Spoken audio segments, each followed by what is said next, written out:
For years, my boyfriend and I joked about starting a series called Girlfriend Reviews because this sound, and this sound, and this one could make even the greatest game of all time a miserable experience for someone in the other room.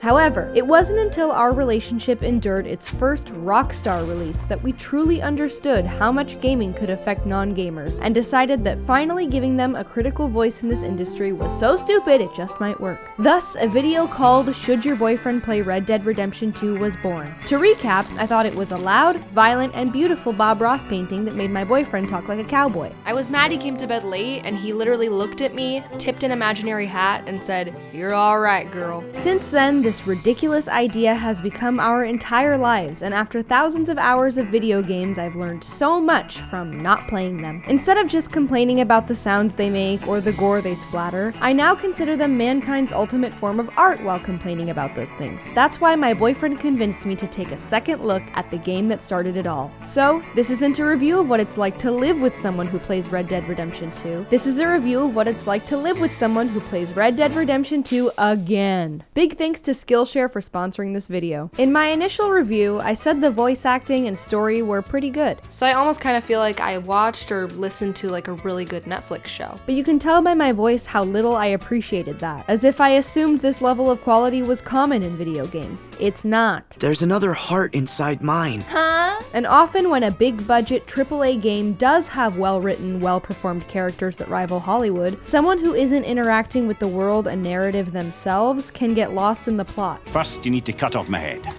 Wait, what? For example, The Witcher 3 is a lore-heavy literary masterpiece, and watching my boyfriend play it was like, The raids drove everyone to the shore. No man who meets the hunt returns to this world. I returned. Brilliant! I have absolutely no idea what's going on. But Red Dead Redemption 2 doesn't have a high fantasy vocabulary or a high-stakes mission to save the world. It just has a gang of outlaws who refuse to be tamed by civilization in a Wild West that had no choice. They're the last in a long line of gunslingers who revere savagery and die savagely. Their conflict isn't with a main villain, big baddie final boss. It's with the times that are a-changin'. It's with America becoming a land of law. It's with all the perfumed city slickers who see one little fisticuffs and go crying to the sheriff. You know, we're living in a society.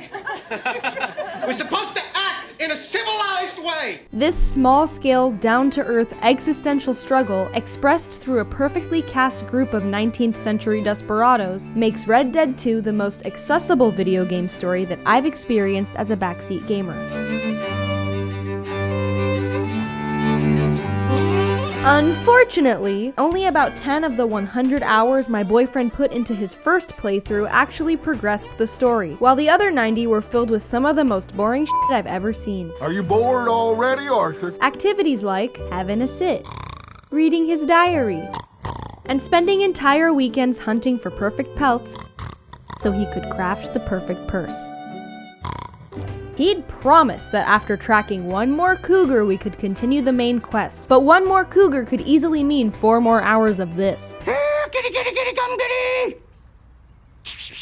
Fortunately, on his second playthrough, he knew that the time required to hunt, kill, skin, and deliver materials was wildly unreasonable considering that the benefits from even the best trinkets are marginal and upgrades to the camp are temporary. So he treated his replay less like a cowboy/camping/birdwatching simulator and more like a lunatic mountain man simulator. His response to any human interaction was usually, strike, scream, and run.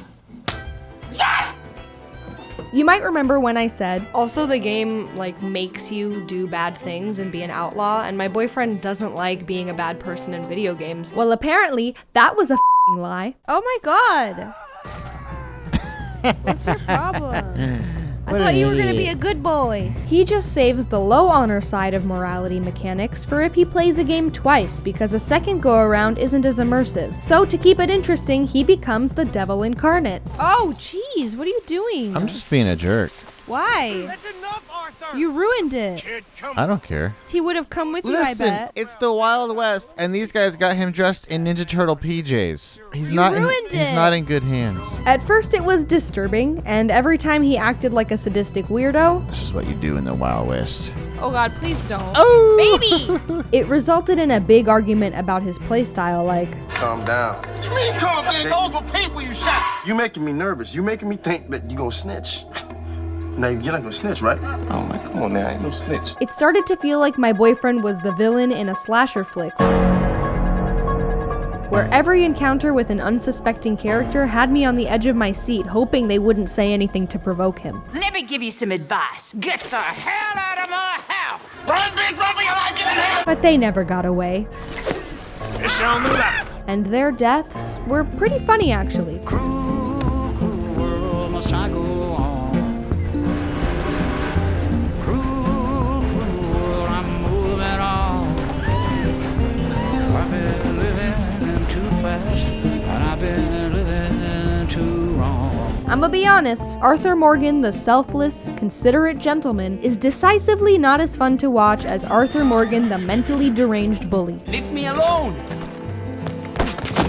Oh my god. Move next time. And a major benefit of role-playing a sociopath was that anytime one of those random encounters popped up where a stranger in trouble says, "Please, sir, can you hold up a minute?" my boyfriend would just be like, Well, that depends. Can you go f yourself? all of that was to say that playing Red Dead Redemption 2 again resulted in a lot less tedious grinding, a lot less sidetracking, and a lot more exciting gameplay. How about we just go in guns blazing? Yeah, bitch! Woo! Okay, I died. Lastly, I previously joked about the awkward controls, which inspired our very first meme from The Office. Oh. Why are you the way that you are?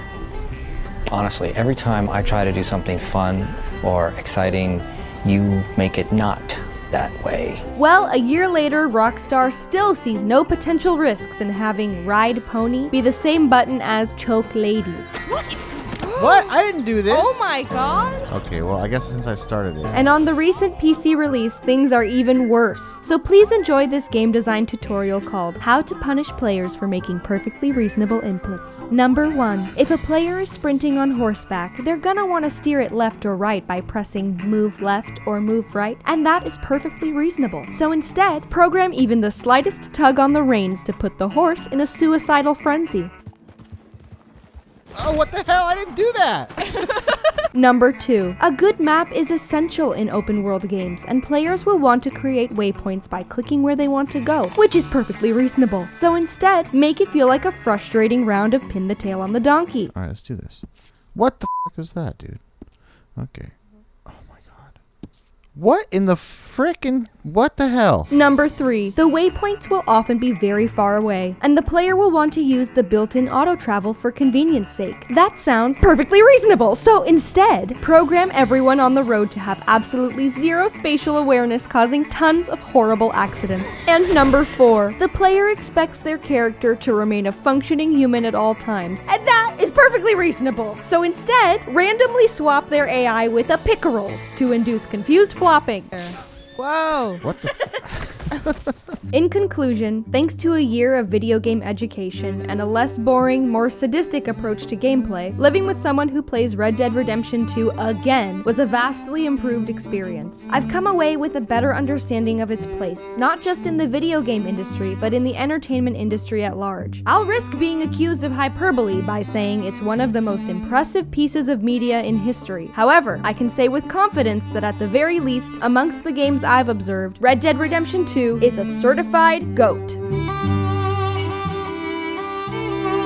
Alright guys, before we tell you what videos we're working on next, please enjoy a word from our sponsor. Hey you, are you not so good at stuff? Skillshare can help with that. Skillshare is an online learning community for creatives where millions come together to take the next step in their creative journey. Listen, it's a brand new decade and I know you've got some resolutions to stick to. Check out Real Productivity, How to Build Habits That Last, taught by Thomas Frank, so you can set yourself up for success this year. The great thing about Skillshare is that you can take classes that fit your schedule, and there are so many to choose from with real projects projects, and support from fellow creatives. Skillshare is also a much more affordable option than going to in-person classes. An annual subscription is less than $10 a month. But guess what? You can click the link in the description to get a 2-month free trial of a premium membership so you can take the first step to accomplishing your goals and exploring your creativity. Skillshare has classes in just about everything from photography and design to entrepreneurship and marketing. So what are you waiting for? I believe in you. Click that link in the description for your free trial. Thanks for watching. I hope you liked revisiting the first game we ever reviewed. Up next we think is Dragon Ball Z Kakarot, which is my personal introduction to Goku's adventure. Right now we're on Namek, so come hang out with us on Twitch. And make sure you keep requesting what games you want us to play, because the spring releases keep getting pushed. Okay, thanks again. Bye.